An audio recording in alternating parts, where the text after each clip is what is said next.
Bueno, vamos a hablar de serie de potencias. Continuamos con el capítulo 11 y vamos a considerar una serie de potencias de la siguiente forma, ¿verdad?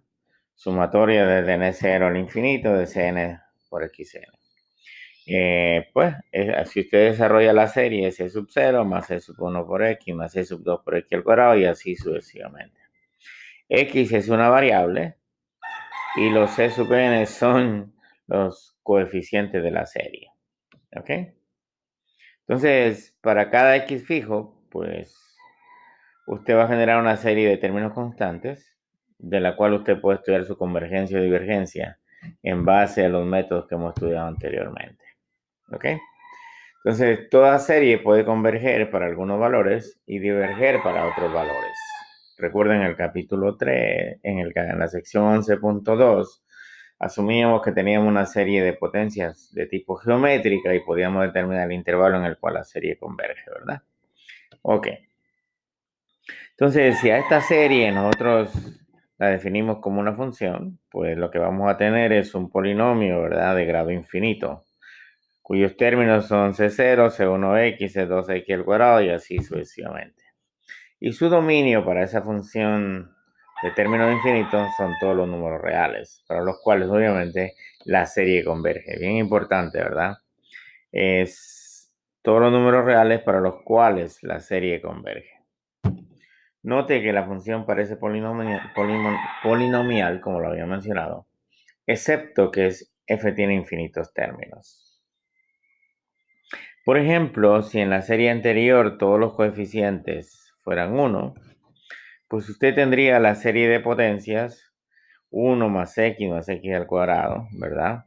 La cual es una serie geométrica y converge cuando el x está entre negativo 1 y 1 y diverge cuando está para x mayor que igual que 1 o menor o igual que negativo 1. Y como esto es una serie geométrica, ¿verdad? R es igual a x, A es igual a 1. Entonces, realmente esto, si yo lo quiero simplificar, va a ser igual a 1 sobre 1 menos x. Entonces, miren ustedes lo interesante, ¿verdad? Porque si yo a una serie la puedo simular como si fuera una serie geométrica, pues yo puedo determinar la función que le corresponde. En este caso, la función que le corresponde a la suma de los xn para n de 0 al infinito es 1 sobre 1 menos x. Bien pendiente de esta función porque la vamos a utilizar más adelante para generar serie de potencias de funciones similares, como por ejemplo, si yo les digo genéreme la serie de potencia de 1 sobre 1 menos x al cuadrado, es básicamente sustituir aquí la x por x al cuadrado y tengo la serie de potencia. Si yo les digo la tangente inversa de x, ¿verdad? Entonces, pues usted me dirá, no se parece a esta, pero sí, nosotros podemos encontrar una serie que se parezca y usando la derivación o integración, pues nosotros podemos encontrar la serie correspondiente. Ok. En forma general, pues la serie siempre va a tener alrededor de un valor real sobre el cual se va a generar, ¿verdad?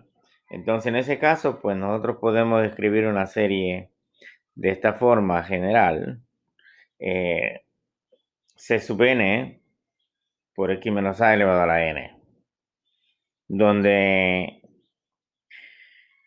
la serie está centrada en A, ¿verdad? Y es una serie de potencias o simplemente se dice una serie de potencias cerca de A. Para determinar el intervalo de convergencia de una serie de potencias, vamos a utilizar siempre el criterio de la razón, ¿ok? Ese va a ser el caso en el cual nosotros vamos a estar utilizando el criterio que vamos a estar utilizando para determinar el intervalo de convergencia. Muy bien. Pues veamos ejemplos. Para ver ejemplos vamos a buscar el libro, ¿verdad? Vamos a buscar el libro. Y el ejemplo es el número 2.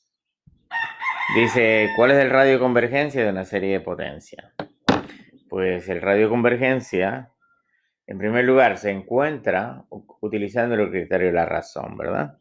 Y el radio de convergencia son todos los valores que satisfacen el resultado del límite de a sub n más 1 sobre a sub n en valor absoluto menor que 1, te resuelve esa desigualdad y entonces encuentra el radio de convergencia. Obviamente el radio de convergencia es la longitud de los intervalos entre A y B, digamos que usted cuando resuelve la desigualdad, entonces el radio de la mitad de la longitud del intervalo. Y respondiendo a la parte B, ¿verdad? El intervalo pues va desde el valor mínimo de X que obtiene y hasta el valor máximo. Es el intervalo. ¿Y cómo se encuentra? Pues usando el criterio de la razón. Muy bien, entonces, volviendo a nuestra presentación. Entonces decimos, para hallar el radio, ¿verdad? Para hallar radio e intervalo,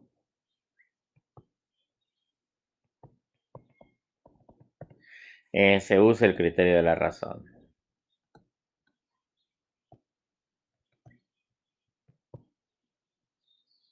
Es decir, usted va a calcular el límite cuando el n tiende al infinito del valor absoluto de a sub n más 1 entre a sub n.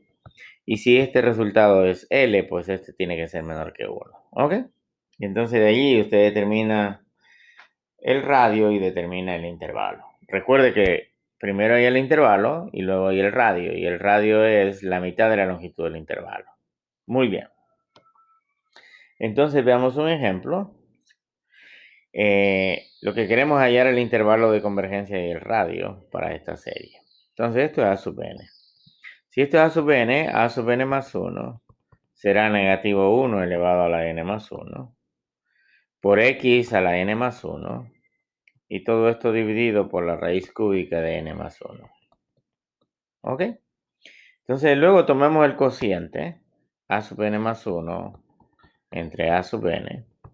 Y esto será negativo 1 elevado a la n más 1 por x a la n más 1 sobre, ¿verdad? La raíz cúbica de n más 1 multiplicado por, cuando yo divido por a sub n, recuerde de que esto se invierte y lo que me queda es raíz cúbica de n por negativo 1 elevado a la n por x a la n. Cuando yo simplifico esto, pues nos va a quedar negativo x, ¿correcto? Y aquí nos va a quedar la raíz cúbica de n entre n más 1. Muy bien, eso es a sub n entre a sub n. Esto que quede claro que no es x a la 3, sino es la raíz cúbica de n por n. La raíz cúbica de n sobre n más 1. Entonces luego, pues calculamos el límite cuando el n tiende al infinito de negativo x por la raíz cúbica de n entre n más 1. Y esto por propiedad de valor absoluto es el límite cuando el n tiende al infinito del valor absoluto de x por la raíz cúbica de n sobre n más 1. Entonces, el valor absoluto de x es una constante, por lo tanto me queda el valor absoluto de x y el límite de este término, créanme que es 1. Por lo tanto, nos queda que esto es menor que 1, ¿verdad? Resolviendo la desigualdad nos va a quedar que el x es mayor que negativo 1 y menor que 1. La longitud del intervalo es 2, por lo tanto el radio es 2 entre 2, el radio es 1. ¿Ok? Ahora bien, usted puede determinar qué pasa en los extremos. Por ejemplo, si usted toma los extremos, le va a quedar esta sumatoria. Digamos, para x igual a negativo 1, le va a quedar la sumatoria de n igual a 1 al infinito, negativo 1 a la n, por negativo 1 a la n, sobre n a la 1/3. Y esto pues va a ser la sumatoria de negativo 1 a la 2n, sobre n a la 1/3. Y esto es simplemente la sumatoria de 1 entre n a la 1/3. Esto es una serie P, con P igual a 1/3 menor que 1. Esta serie diverge, por lo tanto el negativo 1 no lo va a incluir. Pero sí, analice el 1 y le aseguro de que cuando tiene el 1 usted tiene una serie alternada y esa serie converge. ¿Ok? Si es que allí no